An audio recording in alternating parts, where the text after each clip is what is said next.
Good morning, everyone. Scott Callen here. Another edition of Between the Ears. Thank you guys for tuning in. Make sure you're hitting that subscribe button here on our YouTube page at Mountaineers Now. Give us a like and a follow on X at that same handle.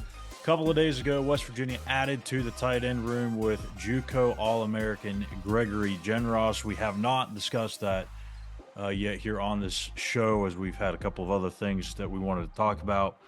But today we are going to get to Gregory, and this is a really big time commitment for this team.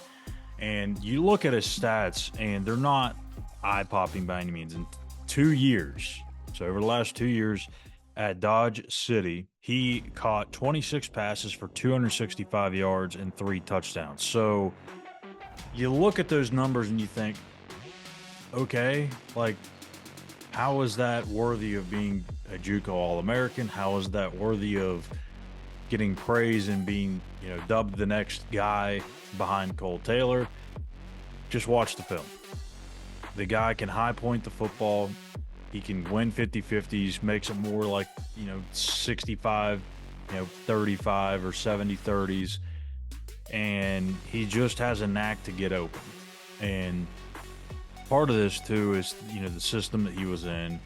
It's a little bit different than what they run at West Virginia in some instances, and I just think that he's got potential to be a really, really good tight end for this team. Now, also, really what this does is it kind of disguises what West Virginia wants to do offensively, and I talked about this I don't know, maybe back earlier in the spring when we were talking about the portal needs or whatever it was a couple of weeks ago.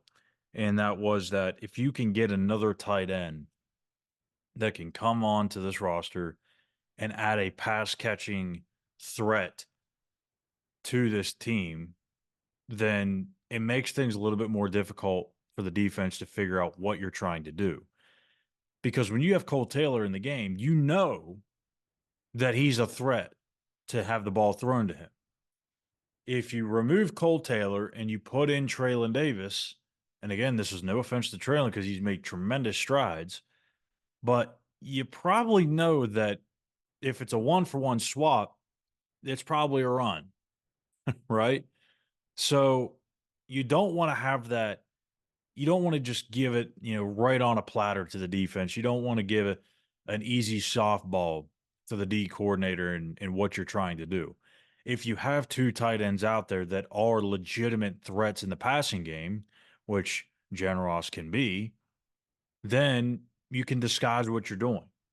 And I think Genross is probably a little better than Kole, at least when he came to West Virginia as a blocker. So that will also help it. You can't just have two pass catching tight ends out there because then you're really not disguising anything. You're still saying, hey, I'm going to be throwing the football. But if you have one guy that's a pass catcher primarily, and you have another guy that can catch the football, but has also been able to be a blocker, then that's where you can start to hide some things. So this is huge in that aspect. It's more really also about the depth because, Will Dixon just, they thought he would have come on by now. And that's not to say that he hasn't or that he won't be able to play this fall, but they clearly wanted more out of that position. Traylon Davis has been phenomenal as a blocking tight end, serving as an attachment to the offensive line, as an extra protector in the backfield.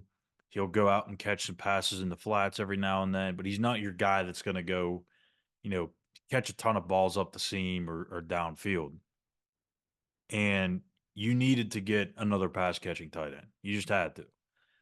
Because Cole's coming off of this injury. He's expected to be 100% by the season. But if something were to happen to Kole Taylor, we don't like to talk like this, but it's just the reality of the situation. If something were to happen with Kole Taylor, all of a sudden your offense is completely changed overnight.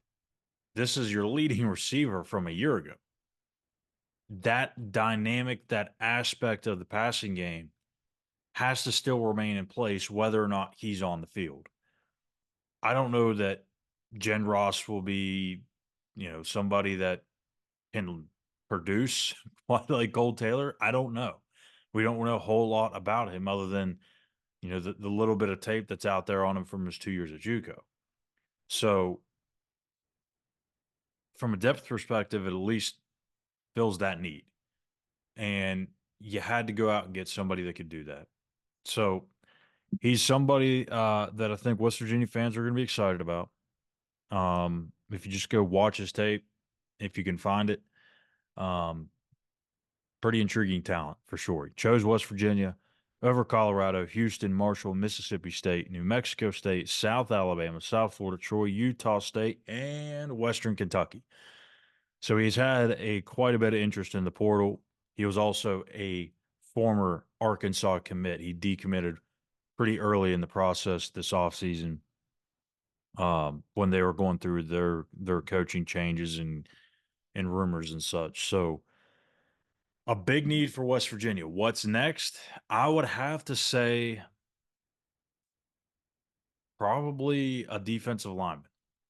I think that's probably going to be the next thing on their list. You lose Corey McIntyre. I thought they were probably going to go after at least one D lineman anyway. So I wonder if that does change their approach to it, and maybe they try and go get two. I would imagine they'll probably try to just go get one though. Go get one defensive lineman.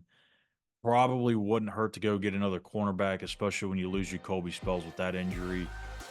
No one really knows how deep into the season that will go for him.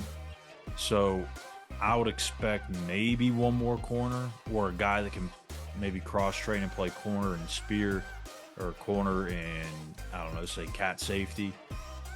There's going to be another defensive back added to this class, I would imagine. So D lineman, D back, and kind of go from there. So that's going to do it for us here today on Between the Ears. I'm Skylar Callahan. Make sure you smash that like button and subscribe to our channel here at Mountaineers Now, and give us a follow on X at that same handle. We'll be back tomorrow morning with another episode. Take care.